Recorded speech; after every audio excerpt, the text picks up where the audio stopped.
ان کی تربیت پر خاص توجہ دی اور ان کو تمام گزرے ہوئے حالات و واقعات سے آگاہ کیا۔ چنانچہ حضرت شیس علیہ السلام جب جوان ہوئے تو حضرت آدم علیہ السلام نے اپنے بعد ان کو مومنین کا خلیفہ مقرر کیا اور ان کو حکم دیا کہ اپنے بھائی قابیل سے اور اس کی اولاد سے دور رہنا۔ پھر حضرت آدم و حوا کے انتقال کے بعد شیس علیہ السلام کو اللہ کے فرشتوں کے ذریعے دفنانے کا حکم ہوا اور انہوں نے ان کو دفنانے کا طریقہ کار بتلایا اور نماز جنازہ ادا کروائی۔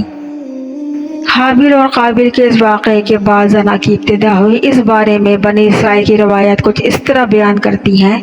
کہ ایک شخص کے پاس شیطان ایک غلام کی صورت میں آیا اور اسے وہاں اجرت کی طور پر کام کرنے لگا، مگر اچانک وہ غلام عجیب و غریب حرکات کرنے لگا،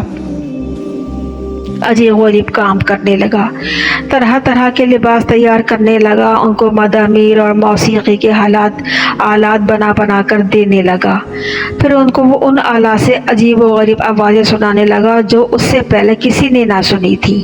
چنانچہ جو لوگ پہلے ہی حق و رشد و ہدایت سے دور تھے ان چیزوں کی طرف مرغوب ہونا اور راغب ہونا شروع ہوتے گئے۔ پھر انہوں نے اپنے لیے ایک دن عید کا دن مقرر کیا، جسے ہم آج کہہ سکتے ہیں کہ سیلیبریشن کا دن، جس کے اندر ان کی عورتیں نیم برہنہ لباس پہن کر آتی اور مردوں سے ملاپ کرتی۔ دوسری طرف حضرت شیس علیہ السلام کے ساتھ رہنے والے مومنین دور سے ان کے گانے باجوں اور مزامیر کی آوازیں سنا کرتے تھے۔ چنانچہ ان میں سے ایک مومنین کو خیال آیا کہ کیوں نہ وہاں جا کر دیکھا جائے کہ آخر وہاں ہوتا کیا ہے۔ چنانچہ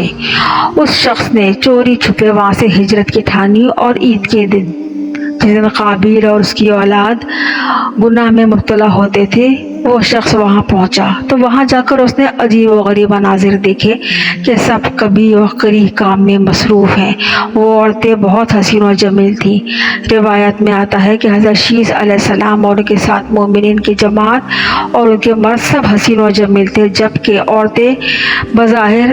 معمولی شکل صورت کی تھی، جبکہ قابیل کی آل اولاد کی عورتیں بہت خوبصورت تھیں کیونکہ عتلیمہ بہت خوبصورت تھی۔ اس کی وجہ سے وہاں کی عورتیں بہت خوبصورت تھیں اور حسنوں میں یکتا تھیں۔ ان عورتوں کے حسن و جمال کی وجہ سے وہ شخص بڑا متاثر ہوا، اور جب وہ شخص واپس آیا تو اس نے چوری چھپے دوسرے مومنین کو بھی وہاں کا حال احوال بتایا۔ لہٰذا آہستہ آہستہ کے بعد دیگرے وہ مومنین کی جماعت جو کمزور اور ایمان عقیدے والے لوگ تھے وہاں سے ہجرت کرنے لگی اور قابیل کی اولاد کے ساتھ وہاں گئے اور وہاں کی عورتوں کے فتنے میں مشغول ہو گئے اور آپس میں زنا کاری کرنے میں مصروف ہو گئے۔ یوں زنا جیسے کبیرہ گناہ کا باقاعدہ آغاز و ابتدا ہوا۔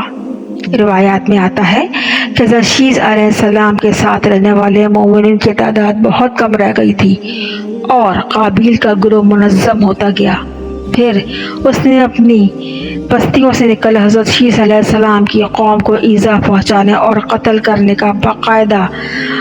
کام شروع کیا، جیسے قتل و غارت گری اور زنا کی ابتدا عام ہو چکی تھی۔ یہ تمام روایات بنی اسرائیل سے ملتی ہیں، جس کے بارے میں حضور پاک صلی اللہ علیہ وآلہ وسلم نے ارشاد فرمایا ہے کہ اگر تم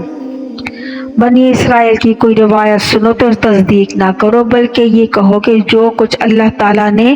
نازل کیا ہم اس پر ایمان لائے۔ مطلب آپ اس کو ٹال بھی نہیں سکتے ہیں لیکن حقیقت کی بھی گنجائش نہیں۔ اگر حقیقت حال پر غور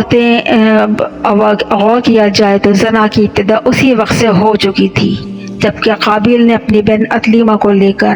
دور چلا گیا تھا اور اپنی بہن سے تعلقات استوار کر کے اپنی آل اولاد کو ناجائز طریقے سے بڑھایا، جو کہ سلسلہ آج بھی کہیں نہ کہیں بہت زور و شور سے شدت سے جاری و ساری ہے، اور اسی بنیاد پہ پتہ نہیں کتنی نہ جانے کتنی اقوام کتنی قومیں تباہ ہوئی برباد ہوئی۔ لیکن ہم کیونکہ امت محمدی صلی اللہ علیہ وآلہ وسلم ہیں، ہمیں ان تمام اقوام کی ساری برائیاں موجود ہیں جن کو اللہ تعالیٰ نے اپنے غیظ و غضب کے ذریعے تباہ کر دیا، لیکن امت محمدی صلی اللہ علیہ وآلہ وسلم ہونے کے ناطے اللہ تعالیٰ کے قہر و غضب سے آج ہم محفوظ ہیں۔ لیکن چھوٹی موٹی آفات جیسے زلزلے، ناگہانی آفات، سیلاب، تباہ کاریاں، ان کے ذریعے اللہ تعالیٰ ہمیں بتاتا رہتا ہے، ہلاتا رہتا ہے، جھنجھوڑتا رہتا ہے کہ باز آ جاؤ، لیکن ہم نہیں باز آتے۔ ہم میں ان تمام اقوام کی، ان تمام قوموں کی برائیاں بدرجہ موجود ہیں جن کی بنیاد پر وہ تباہ ہوئیں۔ اللہ تبارک تعالیٰ تمام مومنین و مسلمان کو ہر بری گھڑی، عمل، شر، سوچ اور گنے سیکھنے کے عمل سے بچائے اور ایمان کا خاتمہ خیر پر کرے۔ آمین ثم آمین۔